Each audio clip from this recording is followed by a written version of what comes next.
Bienvenue dans Retour à Soi, l'espace où la spiritualité rencontre le quotidien. Mon nom est Émilie Dedecker et ici on explore comment revenir à soi. Pas en fuyant le monde, mais en l'habitant pleinement. À travers des interviews, des histoires inspirantes, on va découvrir comment des êtres utilisent leur vie, leurs relations, leurs expériences pour toucher quelque chose de plus vaste. Comment développer certaines qualités, accéder à une spiritualité incarnée et devenir qui tu es vraiment. Pas en répondant aux demandes du monde, mais en honorant ton propre design. Alors installe-toi confortablement et profite du voyage.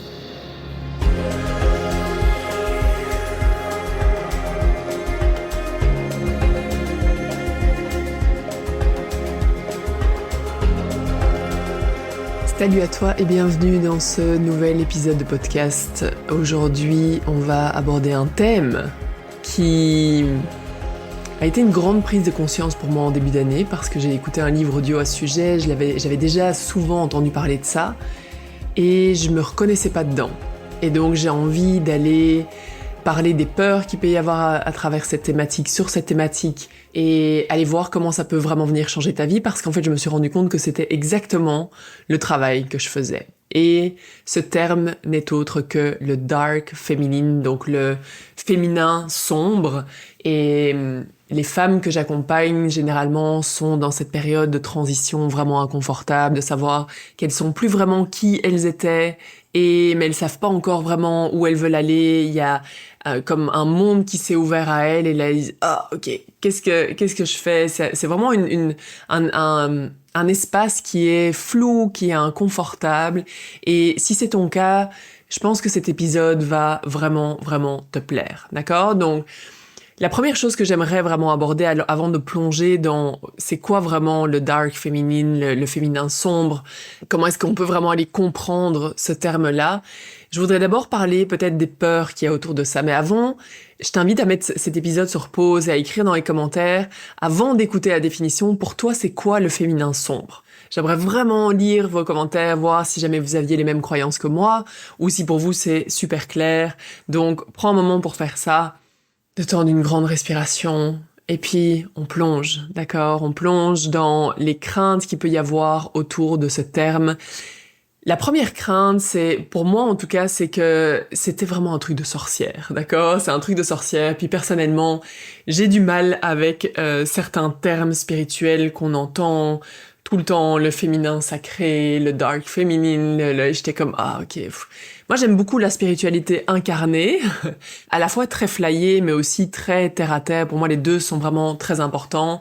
Et donc, parfois, je me perds un peu dans ces termes où je suis comme, ouais, ok, là, ça me parle moins.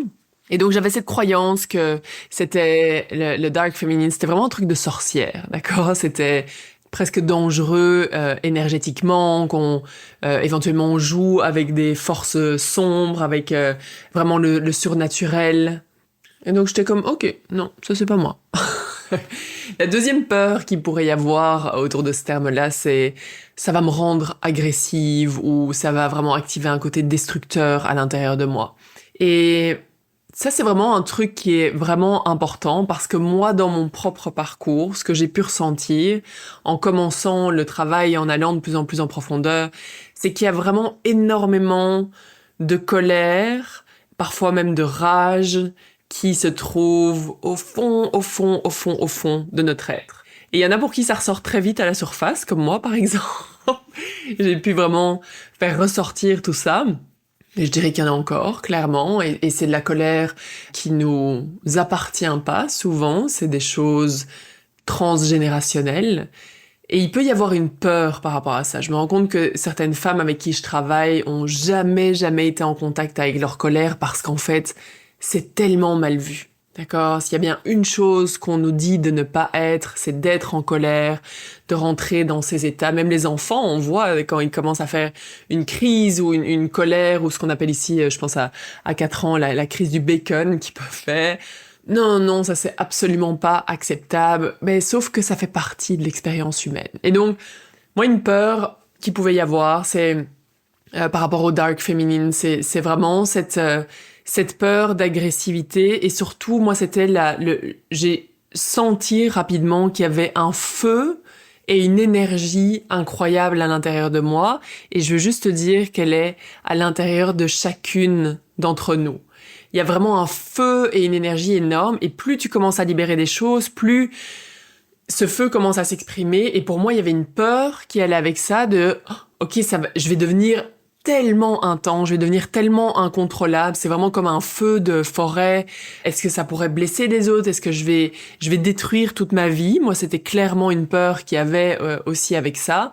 C'est là qu'on voit la puissance d'aller travailler sur son ombre. On va en parler aussi aujourd'hui, parce que ça fait partie du féminin sombre et de l'énergie que ça renferme, en fait. Tellement qu'il y a de structures, de non-dits, de choses qu'on regarde pas, de parties cachées à l'intérieur de nous et qu'on veut surtout pas que le monde, même nous, on n'ose pas vraiment le regarder. Mais toutes ces choses-là, en fait, à partir du moment où on commence à travailler avec ça, de la bonne façon, ça libère une vitalité et une énergie incroyable. Ce qu'à peu près tout le monde aimerait avoir dans le monde parce que actuellement les gens sont vidés. Une autre peur qu'il peut y avoir aussi par rapport au féminin sombre, c'est vraiment ça me ressemble vraiment pas. Tu sais, moi je suis une fille gentille, je suis calme, voilà, je suis vraiment pas, je veux pas faire trop de bruit, je suis une good girl, tu vois, je suis vraiment, ou même au-delà du good girl, là je le peins d'une façon un peu négative, si tu peux te dire mais non, mais moi je suis vraiment très très douce comme fille, puis j'ai vraiment pas, voilà, j'ai pas envie d'aller là-dedans, et donc il peut y avoir une peur de perdre son identité actuelle, la peur éventuellement de plus être acceptée, la peur de plus être aimable. Et évidemment, il peut y avoir la peur, et ça revient à ce que je disais au début un peu, c'est tous ces termes spirituels qui peuvent être très New Age, et on se dit ok, ouais, non, j'ai pas envie de me perdre là-dedans. Ça peut être aussi parce que le féminin sombre, ça peut être la femme fatale un peu hyper sexualisée. Ok, là je me reconnais vraiment pas, ou j'ai pas envie d'aller là-dedans. Ou la peur évidemment que ce soit un nouveau dogme, ce qui n'est absolument pas le cas, d'accord? Donc prends une grande respiration ici et dis-moi si t'avais une de ces craintes dans les commentaires.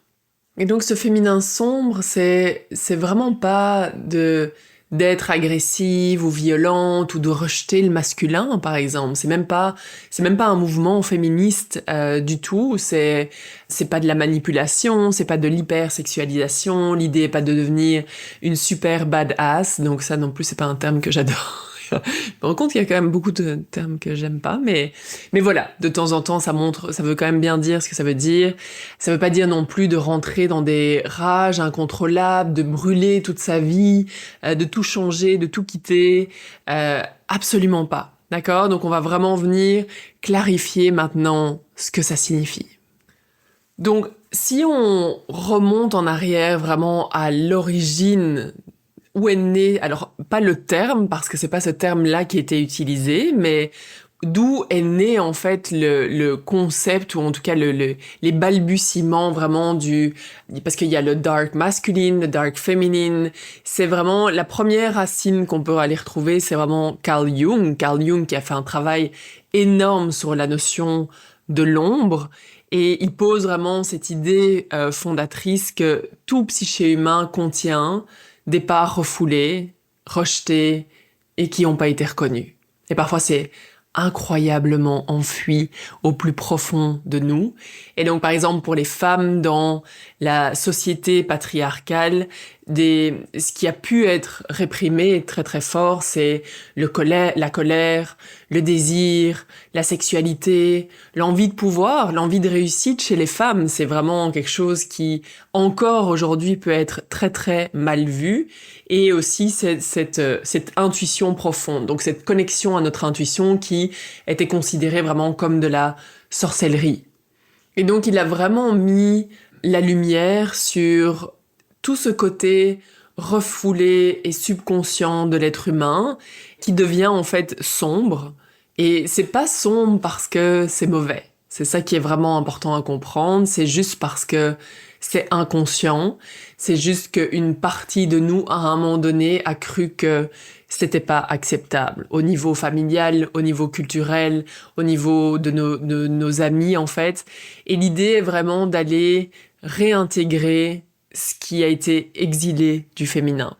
C'est vraiment ça tout le travail, et c'est le travail absolument magnifique. C'est pour ça que quand j'écoutais un livre audio justement sur le dark féminine, et je fais oh, mais c'est fou parce que c'est tout ce que je fais en fait. C'est juste que j'avais pas pris conscience à quel point c'était englobé dans ce terme-là. Et donc, comment est-ce qu'on peut aller se réapproprier, en fait, tout ce pouvoir, toute cette puissance, mais de la bonne façon aussi. Comme je partage souvent, moi, j'ai vraiment fait, sur les 10 dernières années, un voyage extrêmement intense au niveau spirituel, au niveau de la conscience aussi envers moi-même. Et malgré tout, mais ma famille est restée stable à travers ça. Mon conjoint est pas du tout en fait dans la même dynamique que moi, et pourtant on se respecte vraiment là-dedans et on avance à travers ça. Pourquoi est-ce que je le mentionne régulièrement? Parce que pour moi c'est vraiment une crainte, et pour moi et pour je sais beaucoup de femmes avec qui je travaille, c'est cette crainte vraiment que tout brûle et tout s'effondre. Je dis pas que ça va pas être le cas. D'accord? Je dis pas que ça va pas être le cas parce que parfois on est vraiment dans une vie et dans des relations qui sont absolument pas alignées en fait avec ce qu'on désire réellement. Et donc à un moment donné, il y a des décisions qui sont nécessaires et indispensables, mais je veux vraiment vous partager que c'est pas une vérité absolue. La deuxième racine vraiment de ce terme, c'est les archétypes féminins anciens qu'on va pouvoir les trouver par exemple dans la mythologie grecque comme Perséphone, Médusa. Dans la mythologie hindoue avec laquelle moi je travaille énormément, c'est Kali et Durga. Durga est absolument fantastique. J'aime énormément les invoquer en méditation, chanter leurs mantras. Il y a aussi dans les traditions sumériennes, il y a Inanna, qui est très très connue. Et c'est vraiment des figures qui incarnent justement la mort, le concept de mort, de renaissance, le chaos et la création.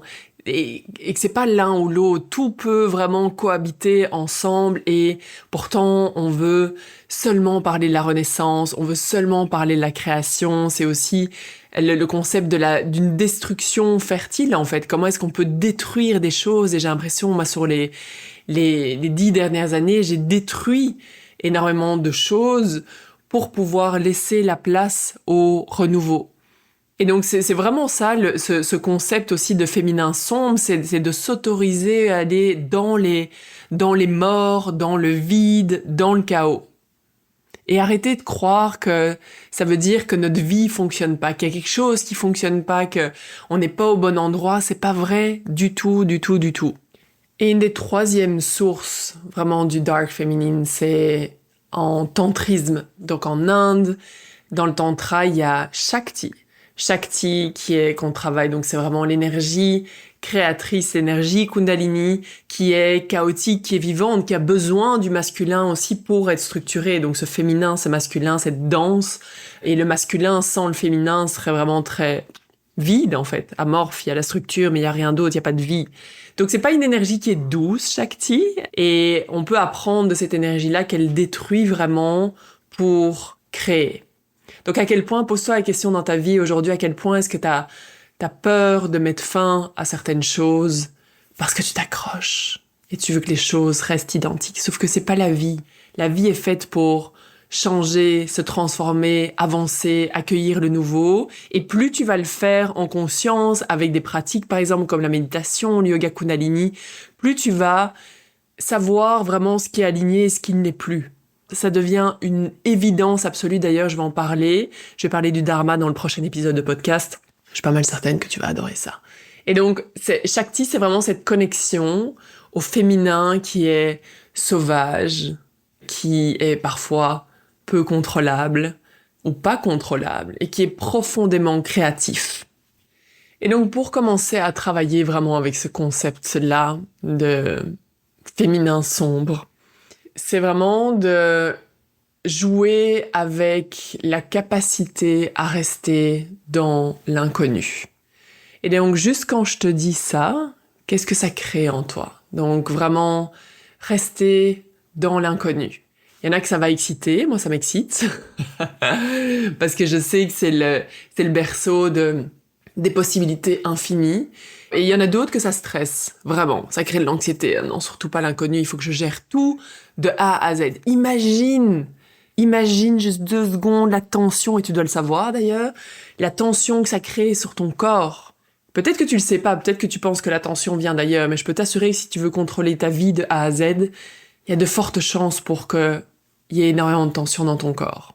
Imagine vraiment l'utérus où il y a ce vide noir d'où tout naît. C'est vraiment ça. Et pourtant, on veut remplir nos vies constamment de choses, d'activités, de scrolling, de Netflix, de travail, de tout ça. Et on s'autorise jamais ces périodes de vide où, en fait, tout naît à ce moment-là. Donc, quelle est ta capacité à rester dans le non-savoir, à rester dans le silence, à rester ou à créer des morts symboliques? Ça, c'est la première chose, parce que c'est essentiel. La deuxième chose, c'est la puissance de dire non sans justification. Le féminin, quand il est en déséquilibre, a ce besoin de justifier tout constamment. Comment est-ce que tu peux commencer à être tellement certaine de ton choix que c'est comme non, non, non. Avant, j'avais tellement besoin de justifier. Par exemple, je t'ai invité à un repas et en fait, il y a une partie de moi, je savais, qui avait vraiment pas envie d'y aller. Et je partais dans des scénarios pas possibles juste pour essayer de justifier ça. Comment est-ce que ça peut juste être non, avec beaucoup d'amour et beaucoup de limites, qui est vraiment cette puissance calme, cette autorité intérieure et être en intégrité, être dans ton satnam. Donc c'est vraiment ma vérité. Le troisième point, c'est comment est-ce que tu peux commencer à être en lien conscient avec l'ombre, au lieu de te perdre dans la lumière constamment, la positivité toxique. Et donc tu veux pas te perdre dans l'ombre, c'est ça qui est vraiment important, d'accord? C'est pas tourner en boucle dans toutes les choses qui vont pas, mais juste commencer à la regarder, à l'écouter, à l'intégrer. Parce que le féminin sombre va pas aller combattre l'ombre. C'est vraiment, il va le regarder en face, elle va le regarder en face, vraiment comme une source d'information, comme une source de vitalité. Et l'autre point, c'est que c'est vraiment ce chaos créateur. Puis j'ai toujours dit, je suis une personne chaotique. Et je pense que à partir du moment où j'ai commencé à apprivoiser mon chaos, il y a une sorte de clarté. Il y a des moments de clarté, il y a des moments de chaos. Et je sais que ça fait juste partie de mon expérience humaine. Et donc, comment est-ce que tu peux commencer à danser dans ces périodes de chaos sans que le mental panique complètement, sans te défaire complètement, juste te dire, ok, ça fait juste partie du processus et ça fait partie de la vie. J'ai cette certitude qu'il y a quelque chose qui va naître de tout ça et j'ai la certitude que la clarté va revenir à un moment donné. Et comment est-ce que je peux juste baigner complètement du coup dans ce chaos créateur? Et pourquoi est-ce que ce terme de dark féminine revient tellement pour le moment? C'est parce que beaucoup de femmes sont fatiguées de devoir être tout le temps lumineuse, tout le temps positive, de devoir tout comprendre, de devoir tout tenir, de devoir performer constamment. Et il y a cette envie de revenir à son essence, même si on ne sait pas exactement encore ce que ça veut dire, mais comment est-ce qu'on peut revenir à la vie brute en fait, vraiment vivre dans sa plénitude avec toutes les facettes de notre être, en arrêtant de se juger aussi durement, constamment. Et donc, ce qui est important à comprendre, c'est que ce féminin sombre, c'est pas l'opposé de la lumière, et la lumière, c'est pas l'opposé non plus de l'ombre. C'est vraiment une version très très binaire actuelle où c'est l'un ou l'autre, mais c'est plutôt comment les deux peuvent commencer à danser ensemble. Danser entre justement cette lumière qui est acceptable, spirituelle, aimable, et sentir aussi cette lumière, c'est quoi? C'est cet amour divin, cette connexion cosmique qui est toujours là, et ouvrir de plus en plus cette connexion-là, et en même temps être ok et regarder en face cette ombre à l'intérieur de nous qu'on considère comme dangereuse, honteuse, incontrôlable. Si quelqu'un découvrait qu'il y avait ça à l'intérieur de nous, ce serait l'horreur. Sauf qu'on a tous ça à l'intérieur de nous. Peut-être que tu t'en rends pas compte parce que c'est tellement mis sous différentes couches ensevelies que ça crée énormément de pression dans ta structure. Donc concrètement, comment tu peux mettre en pratique ce que j'ai partagé ici dans ton quotidien? La première chose, c'est définitivement de rejoindre mon programme Eclipse. Tu vas dans la légende de cet épisode et tu nous rejoins. C'est vraiment un programme vivant, d'accord? C'est pas plein de vidéos préenregistrées que tu fais toute seule. C'est vraiment, vraiment, vraiment vivant. Ensuite, une fois que ça c'est fait, tu vas apprendre à rester dans l'inconfortable. Vraiment. C'est vraiment un travail de capacité que tu vas développer. Et donc, c'est d'être capable de rester dans une émotion même quand elle est inconfortable. De rester dans le vide sans chercher des réponses à tout prix. Vois quand tu as envie de t'anesthésier d'une certaine façon. Et donc, comment tu peux rester sans devoir combler chaque partie de ta vie. Sans essayer de tout comprendre à tout prix. Et donc ça demande de ralentir, ça demande de faire du travail somatique avec le corps, comme je disais, méditation, kundalini, choisis ce qui, ou de la danse, comme tu veux, de ralentir et d'avoir vraiment des moments de silence. La deuxième chose, c'est que tu veux vraiment donner une direction aussi après l'intégration, parce que la lumière intervient après. Une fois que tu as vraiment regardé ce qui était présent, au lieu d'essayer de le fuir, tu peux vraiment commencer à poser des choix clairs, commencer à voir, tiens, est-ce qu'il y a une idée qui est présente, il y a quelque chose qui est présent à l'intérieur de moi, est-ce qu'il y a des limites qu'il faut que tu mettes, il y a des noms qu'il faut que tu dises, est-ce que tu pourrais agir différemment dans certaines sphères de ta vie? Ce qui est magique avec ça, c'est que quand tu as pris le temps de faire l'étape précédente, vraiment de ralentir, tu vas savoir exactement quoi faire petit à petit, d'accord? Comme je disais, il faut pas faire directement, mais vraiment, après avoir ralenti, généralement, les réponses commencent à émerger. Et donc, le cycle est généralement assez simple, même s'il est inconfortable. C'est qu'il y a vraiment ce processus de descente dans le dark féminine, donc vraiment de ressentir, de pas fuir, de pas essayer de corriger. Ensuite, tu fais vraiment une pause. D'accord, rien qui se passe extérieurement, c'est vraiment le système qui va intégrer, être totalement présente avec ce qui est. Et puis, éventuellement, tu peux commencer à travailler vraiment avec la lumière, où la lumière émerge par elle-même, il y a des évidences qui vont commencer à arriver, ou de demander du soutien aussi. Demander du soutien à quelque chose de plus grand, d'accord, si c'est une de tes pratiques. Si pas, je te suggère très fortement de commencer parce que ce soutien est toujours là.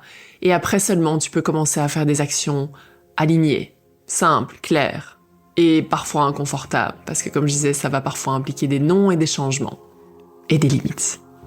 Et pour finir cet épisode, il y a rien à changer, il y a rien à créer, c'est vraiment ce concept, c'est d'aller se donner la permission. Comment est-ce que tu peux t'accorder la permission d'être toi de plus en plus au quotidien, dans ta vérité, de regarder le beau comme le laid et d'aller dans des espaces où tu es vu tel que tu es. Au lieu de vouloir combler, de te vouloir toujours édulcorer tout, comment est-ce qu'on peut être dans le beau, le laid, tout ce qu'on est en tant qu'être humain? Voilà. Je serais vraiment ravie de te lire par rapport à cet épisode, que tu viennes m'écrire sur Instagram ou dans les notes de cet épisode si tu l'as pas encore fait et que cet épisode t'a plu.